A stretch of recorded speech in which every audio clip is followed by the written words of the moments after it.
Hey, c'est Romain, on se retrouve pour une nouvelle vidéo et dans cette vidéo je vais vous montrer 10 astuces sur iOS 11 que vous connaissez sûrement pas, certaines sont assez basiques mais quand même ça peut vous servir si vous venez de mettre à jour hier. Bien évidemment si t'as pas encore mis à jour je te conseille d'aller voir ma vidéo où je te montre est-ce que c'est une bonne idée ou pas de mettre à jour iOS 11, le lien sera bien évidemment dans la description. Donc pour ceux qui ont mis à jour iOS 11, la première astuce, nouveauté, ce serait donc d'activer les données cellulaires. C'était pas possible sur iOS 10, enfin c'était possible mais pas depuis le Control Center.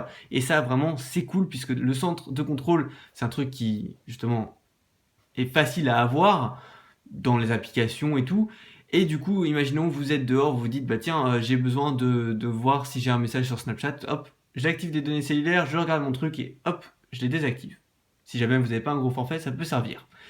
Et du coup, comme ça, bah, ça vous prend pas trop de temps et au lieu de devoir aller dans les réglages et bref, c'est assez long pour rien. Là, c'est vraiment beaucoup plus pratique et c'est pareil, petit bonus, on a le partage de connexion ici disponible aussi en maintenant.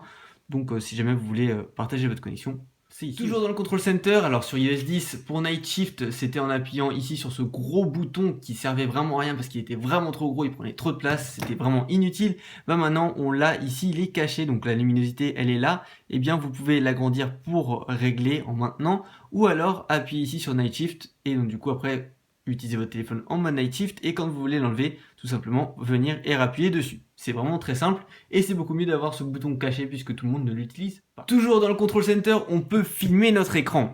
Ça, c'est un truc qui était vraiment cool, et hop, du coup, grâce au petit compte à rebours de 3 secondes, je peux commencer à filmer directement sur mon écran d'accueil, et non en étant ici. Donc pour le montage, ça fait que j'ai juste à couper la fin quand je vais appuyer ici, et que je vais refermer. Hop, merci la notification. En plus, je peux ajouter aussi ça pour avoir le mode d'économie d'énergie et beaucoup d'autres. Mais comment est-ce que je fais pour avoir ça? Parce que de base, je n'ai que 4.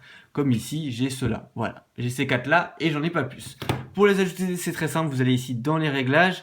Vous allez dans Général, justement. Non, dans centre de contrôle ici présent et vous allez personnaliser les commandes et vous choisissez dans l'ordre que vous voulez les mettre, ceux qui sont présents, et vous pouvez en ajouter autant que vous voulez et après les enlever en les mettant vers le bas ou alors en appuyant dessus en faisant supprimer. Bref, vous pouvez mettre ce que vous voulez et il faut savoir que les applications se mettront sûrement à jour en ajoutant quelques-uns pour leur application. On a une autre nouveauté dans les réglages qui va faire plaisir à ceux qui ont un bouton défectueux ici, c'est de pouvoir carrément éteindre l'iPhone sans avoir besoin de toucher ce bouton. C'est-à-dire que vous appuyez juste ici, éteindre, et voilà, vous pouvez l'éteindre. Et si jamais votre bouton est vraiment cassé, vous dites mais comment est-ce que je le rallume? Bah, c'est très simple, vous le branchez avec un câble ou avec un dock et c'est bon, il se rallumera tout seul. Une dernière astuce dans les réglages, ça va être de mettre une sorte de dark mode sur l'iOS. Donc c'est très demandé, Apple a fait un petit truc, c'est pas encore vraiment un dark mode, mais bon, je vais quand même vous montrer parce que ça y ressemble. Donc vous allez ici dans Général, Accessibilité, Adapter l'affichage,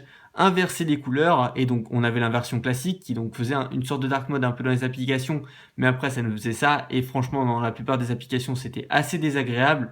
Mais ici avec inversion intelligente, on a un dark mode beaucoup plus propre, que ce soit ici dans l'application message, ici dans l'App Store où c'est vraiment bien fait. Ça prend en charge les photos, tout ça, et ça les change pas vraiment. C'est vraiment bien mieux.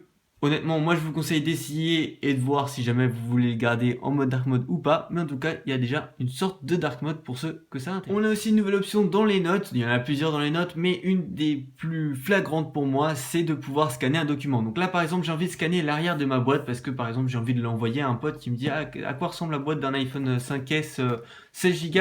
Et je dis, bah tiens, regarde, je vais te scanner le document directement si jamais il a besoin de l'utiliser, pas sous forme de photo. Donc pour ça, ou alors pour une feuille, un document comme justement un document, vous appuyez ici sur le petit plus, vous faites scanner des documents et vous allez pouvoir le prendre. Alors vous n'êtes pas obligé, il peut être comme ça, il va quand même le reconnaître. Je vous conseille quand même d'être juste au-dessus, ça peut améliorer la qualité. Donc on appuie comme si on voulait prendre une photo et ça va scanner juste le document. Donc voilà, vous pouvez modifier un peu si vous pensez qu'il a mal pris, conserver. Donc là moi j'ai fait exprès de le mettre mal. Du coup, ça a fait un truc à peu près assez moche. Voilà, donc attendez, on va l'ouvrir. Et comme vous pouvez le voir, c'est lisible. Donc on retrouve comme si c'était un document. Sinon, dans l'appareil photo, on a aussi une nouveauté, c'est de pouvoir, donc les filtres, vous saviez qu'on pouvait les activer ici. Si c'était pas le cas, bah maintenant vous le savez, merci à Romain. Et sinon, bah les filtres ici, ils ont changé de nom, il y en a quelques-uns nouveaux, mais la grosse nouveauté, c'est ça. C'est qu'on peut les faire monter comme ça, les choisir, hop, dire hop, le faire descendre, prendre la photo, changer, faire descendre, prendre la photo. Voilà, c'est quand même un truc vachement plus rapide et beaucoup toujours dans l'application photo, mais je vais pas pouvoir vous montrer parce que j'en ai pas trouvé, mais par exemple vous en aurez sur votre box, c'est-à-dire que vous avez les codes QR. Donc à la base il fallait une application spéciale pour ça, pour les lire, donc les codes d'application justement, ou les codes à l'arrière de votre box. Pour les lire, fallait avoir une application spéciale, et maintenant directement dans l'application photo vous pouvez le faire. Et du coup ça peut vous servir par exemple pour vous connecter au Wi-Fi de votre ami. Donc vous allez chez lui, vous avez US 11, il vous montre sa box, vous scannez le petit code et vous pourrez vous connecter directement. Ici sur le Springboard, je vais vous montrer une astuce qui est vraiment cool, et certains ne le savent pas, mais quand vous voulez par exemple toutes ces applications là, je veux les mettre ici. Alors prendre une par une et les prendre et les bouger par ici et les mettre, non, c'est très chiant, surtout quand on veut les changer de page. Et bah là, c'est très simple, on va prendre, et une fois que la croix, je la bouge un tout petit peu, une fois que la croix a disparu, je peux appuyer sur mes autres applications et je vais créer une sorte de dossier mouvant, et je vais pouvoir le mettre où je veux. Donc c'est marrant le petit effet comme ça, mais vous pouvez aussi surtout les emmener sur les autres pages, toutes les mettre dans un même dossier, et hop, et vous pouvez aussi carrément venir et sélectionner dans un dossier une application et l'emmener parmi votre petit groupe, et après tout lâcher où vous voulez. Voilà, comme ceci. La dernière astuce qui reste pas des moindres, c'est de pouvoir ajouter des secondes au minuteur. Avant sur S10 c'était pas possible, c'est-à-dire que quand vous veniez ici, vous n'aviez pas l'option des secondes ici, c'était 1 minute ou plus.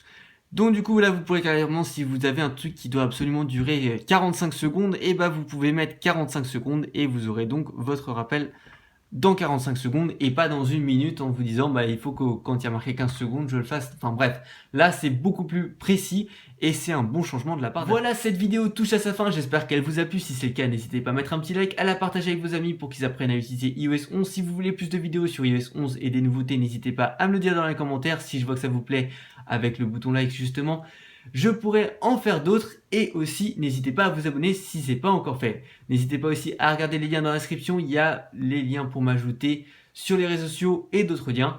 Et moi je vous dis à la prochaine, ciao.